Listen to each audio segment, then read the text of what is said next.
Shalom saudaraku dimanapun saudara berada. Pada kesempatan ini saya akan membahas satu topik yang sangat penting untuk kita ketahui. Dan topik ini bersumber dari channel One for Israel yang membahas tentang salib Musa. Dan inti pembahasan ini adalah membuktikan dari kitab Musa bahwa di sana Musa sudah berbicara tentang salib. Perlu diketahui bahwa Musa sendiri menulis tentang Yesus dalam kitab Taurat. Bahkan menurut literatur para rabbinik, Musa diyakini sebagai Mesias yang pertama yang membawa pembebasan secara fisik bagi orang Israel dari perbudakan Mesir ke tanah perjanjian. Maka Yesus adalah Mesias yang kedua yang datang membawa pembebasan secara rohani. Musa menulis tentang Yesus dalam kitab Ulangan pasal 18 ayat 15 bahwa seorang nabi dari tengah-tengahmu, dari antara saudara-saudaramu, sama seperti aku akan dibangkitkan bagimu oleh Tuhan Allahmu, dialah yang harus kamu dengarkan. Dan jika Musa menulis tentang Yesus, maka tentu ia juga pasti menulis tentang salib dalam Taurat. Karena puncak karya Yesus sebagai Mesias yang kedua yang membawa pembebasan secara rohani adalah di kayu salib. Catatan Musa yang pertama tentang salib adalah terdapat dalam Keluaran 17 ayat 8-16. Di sana mengisahkan ada suatu peperangan yang terjadi antara orang Israel melawan orang Amalek. Dan yang turun ke medan perang saat itu adalah Yosua beserta pasukan Israel. Sedangkan Musa didampingi oleh Harun dan Hur berdiri di atas bukit dan mengangkat tangannya ke arah medan peperangan. Kemudian terjadi bahwa ketika Musa mengangkat tangannya, orang Israel lebih kuat. Tetapi Musa ketika dia menurunkan tangannya karena kelelahan, maka lebih kuatlah Amalek. Akhirnya Harun dan Hur mengambil batu supaya Musa duduk di atasnya, lalu mereka berdua menopang tangan Musa di sisi kiri dan kanan sehingga tangan Musa tidak bergerak sampai matahari terbenam. Dan akhirnya Yosua dan pasukannya berhasil mengalahkan bangsa Amalek. Kemudian di dalam ayat 14 menjelaskan bahwa Allah memerintahkan Musa untuk pertama kalinya menulis sesuatu, sehingga ini pasti suatu peristiwa yang sangat penting dalam peristiwa peperangan ini. Nah, di manakah salib dalam peristiwa ini? Yaitu ketika Musa berdiri di bukit dan mengangkat tangannya ditopang oleh Harun dan Hur. Lalu seandainya Yosua dan pasukannya menoleh dan melihat ke bukit itu, kira-kira apa yang mereka lihat? Mereka akan melihat rentangan tangan Musa pada waktu itu akan membentuk seperti suatu gambaran salib di bukit dengan dua orang di sisi kiri dan kanannya. Mungkin kita berpikir bahwa ini terlalu mengada-ada atau sesuatu yang terlalu dipaksakan. Tapi di dalam ayat 12 bagian akhir mengatakan bahwa tangan Musa tidak bergerak, atau kata lain steady dalam bahasa Inggris yang artinya stabil sampai matahari terbenam. Kata tidak bergerak atau stabil itu dalam bahasa Ibraninya adalah emunah, yang berarti faith dalam bahasa Inggris, yang artinya adalah iman. Jadi bila kita memasukkan kata Ibrani yang berarti iman ini ke dalam frasa itu, berarti tangan Musa emunah, iman, sampai matahari terbenam. Hal ini bukan berarti Musa yang beriman, tapi ketika Yosua dan pasukannya melihat lambang mirip salib itu muncul iman mereka, mereka beriman sehingga oleh iman itu mereka beroleh keselamatan dari bangsa Amalek atau beroleh kemenangan atas bangsa Amalek. Dan banyak rabi menghubungkan kisah ini dengan kisah salib berikutnya dalam Taurat, yaitu dalam kitab Bilangan 21 ayat 8-9. Di situ dikatakan, maka berfirmanlah Tuhan kepada Musa, buatlah ular tedung dan taruhlah itu pada sebuah tiang. Maka setiap orang yang terpagut, jika ia melihatnya akan tetap hidup. Lalu Musa membuat ular tembaga dan menaruhnya pada sebuah tiang. Maka jika seorang dipagut ular dan ia memandang kepada ular tembaga itu, tetaplah ia hidup.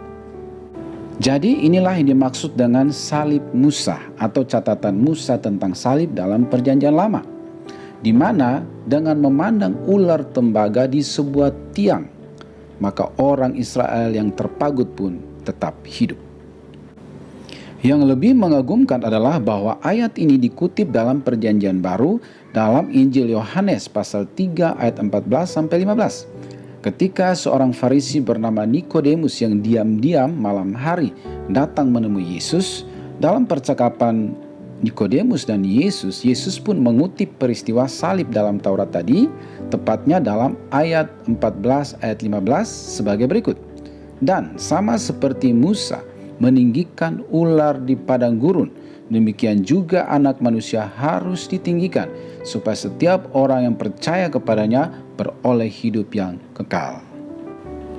Jadi para rabi menghubungkan salib tangan Musa ketika Israel melawan bangsa Amalek dan salib Musa yaitu ular tembaga yang menyelamatkan dengan salib Yesus dalam Perjanjian Baru, supaya setiap orang yang emunah, percaya, beriman kepada Yesus tidak akan dihukum tetapi beroleh hidup yang kekal.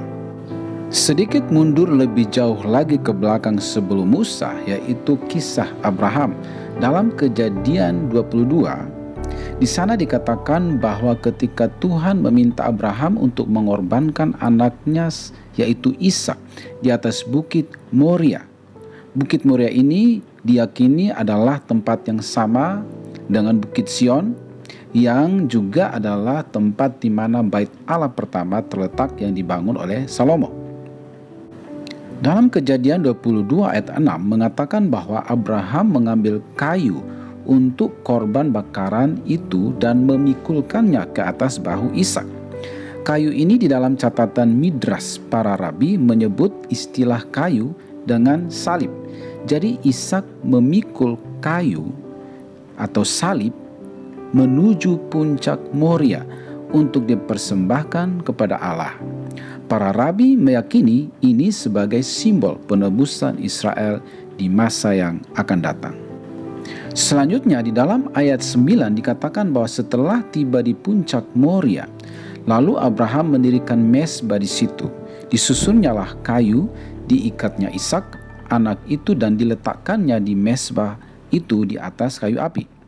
Dalam catatan Midras para rabi, ketika Abraham mengikat Ishak, Ishak meminta kepada ayahnya Abraham agar mengikatnya kuat-kuat supaya jangan sampai dia terjatuh. Karena bila dia terjatuh, tulangnya bisa patah sehingga dia tidak bisa menjadi korban yang sempurna. Dan ini tentunya sangat sesuai dengan domba Paskah yang harus sempurna dan tak bercacat. Begitu juga ketika Yesus di kayu salib, sementara dua penjahat di kiri kanannya dipatahkan kaki mereka untuk memastikan bahwa mereka sudah mati, tapi Yesus tidak dipatahkan kakinya karena Yesus sudah lebih dahulu mati. Sehingga seorang prajurit datang dan menikam lambungnya untuk memastikan bahwa dia sudah mati. Dan ini merupakan penggenapan dari nubuatan dalam kitab Taurat bahwa korban penebusan dosa itu haruslah sempurna termasuk tidak patah tulangnya. Menurut catatan Midras Rabbinik yang ditulis sekitar 200 tahun sebelum Masehi, mengatakan bahwa peristiwa itu terjadi pada bulan pertama hari ke-15. Dan catatan ini meyakini bahwa dari tradisi inilah yang kemudian diperintahkan Tuhan untuk dirayakan sebagai Paskah ketika Tuhan akan membawa bangsa Israel keluar dari Mesir. Dari sini sudah menjadi sangat jelas bahwa salib yang mana dari sana muncul iman yang menyelamatkan sudah ada sejak Perjanjian Lama. Dengan demikian, apa yang terjadi pada penyaliban Yesus bukanlah suatu hal yang kebetulan terjadi, melainkan itu adalah puncak penggenapan semua nubuatan dan simbol dalam Perjanjian Lama, baik sebelum Taurat dari zaman Abraham hingga zaman Musa dan Taurat, dan klimaksnya adalah peristiwa penyaliban Yesus. Karya Yesus di kayu salib adalah korban penebusan yang sempurna bagi dosa semua manusia bagi yang percaya dan menerima Dia tidak akan dihukum, melainkan beroleh hidup yang kekal. Yohanes pasal 3 ayat 14-16.